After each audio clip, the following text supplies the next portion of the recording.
Salut à tous et à toutes. Aujourd'hui, nous allons parler de Select.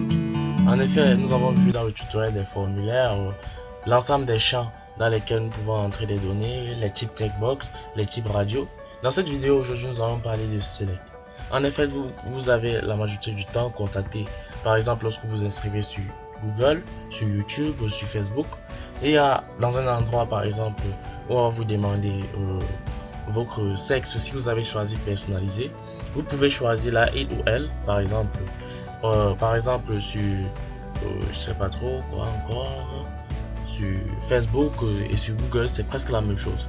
Donc voilà, vous avez une balise select qui va vraiment vous être utile, une liste déroulante grosso modo, qui va vraiment vous être utile pour ce qui est de faire des choix. Donc sachez déjà que la liste déroulante nous permet de faire un seul choix. Donc là, lorsque je vais cliquer là, responsable.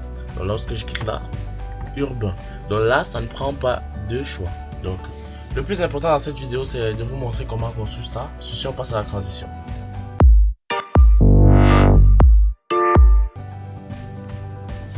Voilà, comme je vous ai dit, on va commencer la construction de notre liste de déroulante en fait. Excusez. Donc là, voilà. Sachez déjà que pour la position et pour sa forme là, j'ai un peu modifié cela dedans, donc vous allez pouvoir. Voilà. Donc voilà. Ce qu'on va faire, c'est quoi? C'est construire cela nous-mêmes. On efface et on enregistre. Comme j'ai dit, on va parler de la balise select. En fait, on va commencer par définir notre liste déroulante avec select. Lorsqu'on enregistre select, vous constatez là que on voit ce cadre-ci en fait. Donc ce cadre-ci, c'est déjà notre liste déroulante. Mais maintenant, notre liste déroulante, elle ne possède aucun élément. Donc pour ajouter ces éléments-là, nous avons besoin d'une balise que nous allons appeler option. Balise en paire option, qui est toujours située dans select. Donc vous n'allez nulle part voir ça. Donc ce sont des balises qui marchent toujours ensemble en fait, grosso modo. Donc voilà, option. Dans option, on met quoi? Dans notre exemple de départ, on a mis default. Voilà. Donc vous allez constater la default. Deuxième option, c'est quoi? Voilà. Responsable. Voilà. Votre style vestimentaire. Troisième option, c'est urbain. Voilà. Donc grosso modo, voilà en quelque sorte notre liste qui est créée avec trois éléments à l'intérieur. Premier élément default, deuxième élément responsable. Oh, j'ai mal écrit responsable, désolé. Voilà.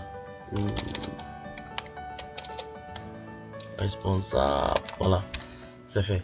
Donc vous allez constater là que lorsqu'on va actualiser, c'est déjà fait.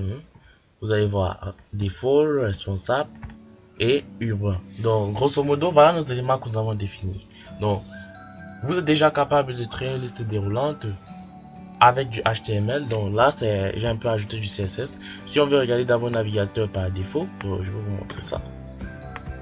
Donc ça, CSS. Donc, vous allez constater que ça s'affiche comme ça. Donc c'est pas forcément comme le mien, parce que j'ai ajouté du CSS pour ça, que ce soit un peu plus joli. Donc vous allez constater que ça s'affiche normalement comme ça. Donc, vous allez cliquer là. C'est quoi cet espace? Voilà. Constatez là, voilà notre liste déroulante. On ajoute un peu du CSS, ça va un peu basculer, mais bon, voilà en quelque sorte votre liste déroulante. Vous êtes déjà capable de le faire en quelques minutes. Donc voilà, c'était tout pour cette vidéo. On se dit à la prochaine pour un nouveau tutoriel.